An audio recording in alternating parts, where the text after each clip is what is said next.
I'm about to share with you why every single CNC machine, 3D printer, laser cutter, lathe sold in the United States must have blueprint blocking technology and connect to the cloud. So we're going to be taking a look at prosecutors against gun violence, and it's a blog post that they just recently put out, and it details the plan for them to take their New York, California, and Washington 3D printing CNC ban legislation nationally and globally. And this is this blog post that they put out along with a letter that they ended up sending to like Bamboo Lab, Creality, FlashForge. 3D printer and filament companies are not here to help us in this fight. At least not the foreign ones. Now, this is a California senator stating that no major manufacturers are stepping up to actually fight. I just want to say a couple of things. One is, as you will note in the system and in the analysis, the major 3D companies, printing companies are not opposed to this. Now, they may have put their name on a meaningless petition, but they're not actively fighting this legislation.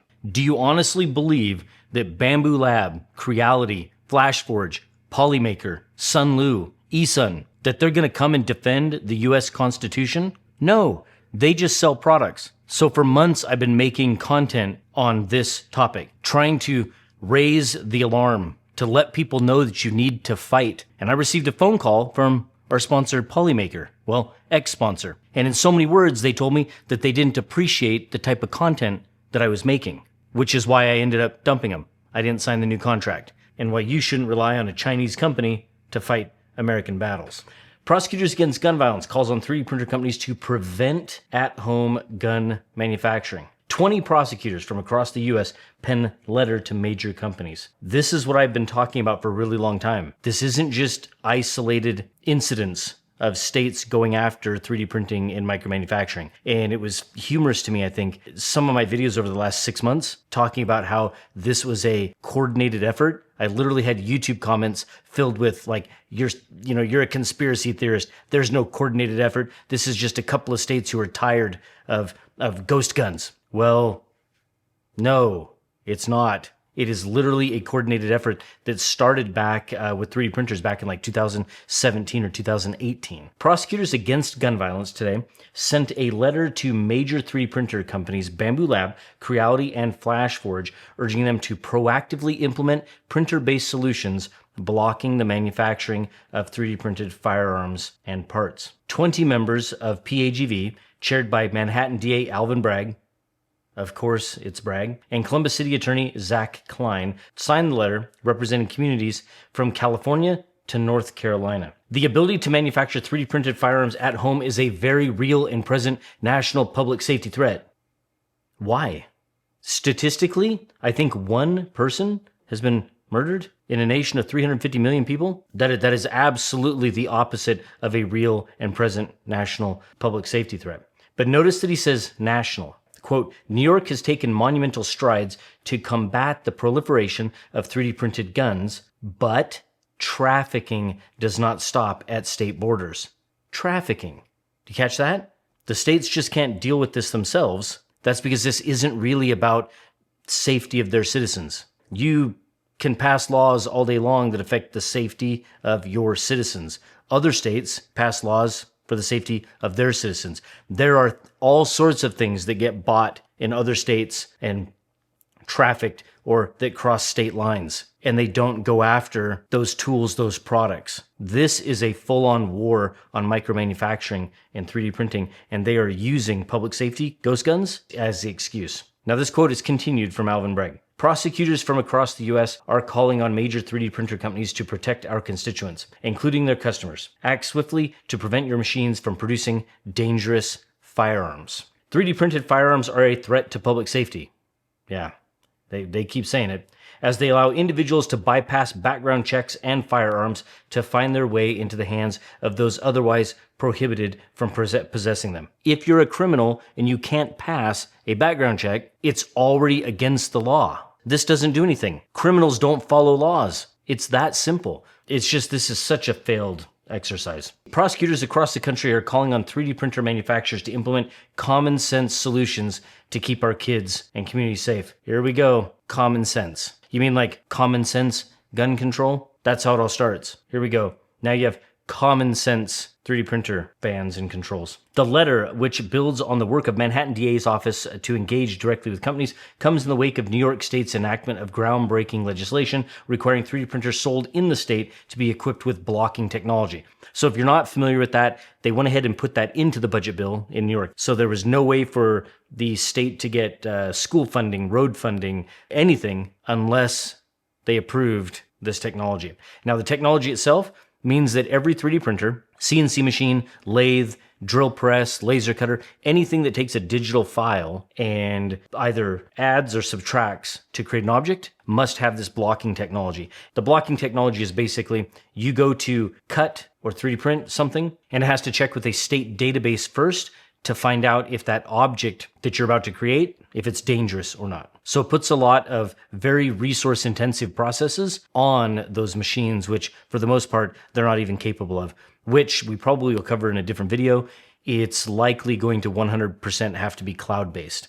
So they're going to require these machines to authenticate and connect to a cloud. Now, I want you to pay attention to this. This is where it gets really interesting and where a lot of people said this was never going to happen. The coalition urges companies to take immediate proactive steps by, quote, adopting minimum safety standards consistent with New York's landmark legislation by equipping, ready? All 3D printers sold in the United States with blocking technology to prevent the unlicensed and illegal production of firearms and firearm parts. I flat freaking told you. So all you mouth breathers out there who are saying, it doesn't matter, I don't care, it has nothing to do with my state, it's just Washington, it's just New York, it's just California, well, now it's coming to your backyard. They're not happy with it inside their state. Right there. All 3D printers sold in the United States with blocking technology to prevent the unlicensed and illegal production of firearms and firearm parts. All.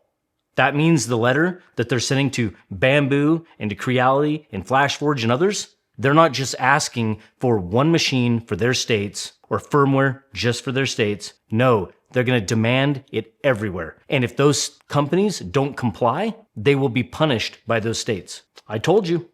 And it's not just the US. They're not going to make a special US version of this hardware and software. Washington, New York, and California, they will dictate what 3D printing is for the rest of the world. So you should start getting louder. Start sharing this video and every other video with everyone that you know. Don't let them do this to us.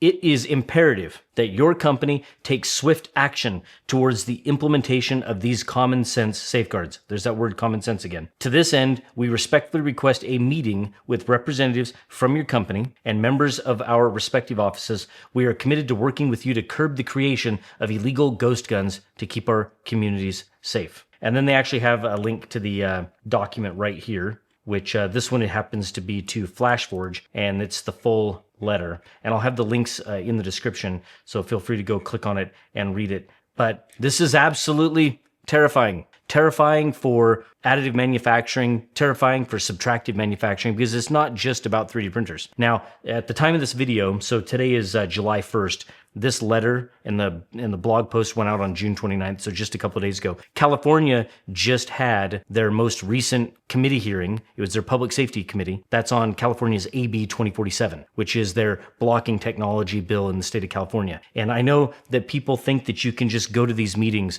and you can speak and you're going to change their minds and they're going to hear you and they're going to understand, and at least you're doing something. Well, to be honest with you, at least you're wasting your time. Those meetings at those hearings are designed to make you feel like you're doing something. They want you to feel like you're being heard. Anybody that was there, you saw it. Sometimes 30, 40, 50, maybe more people spoke at those committee hearings. They don't care what you say. You're not allowed to speak unless a member asks you a question. We're not going to tolerate any outbursts. Please exercise decorum or I'll have to ask you to leave.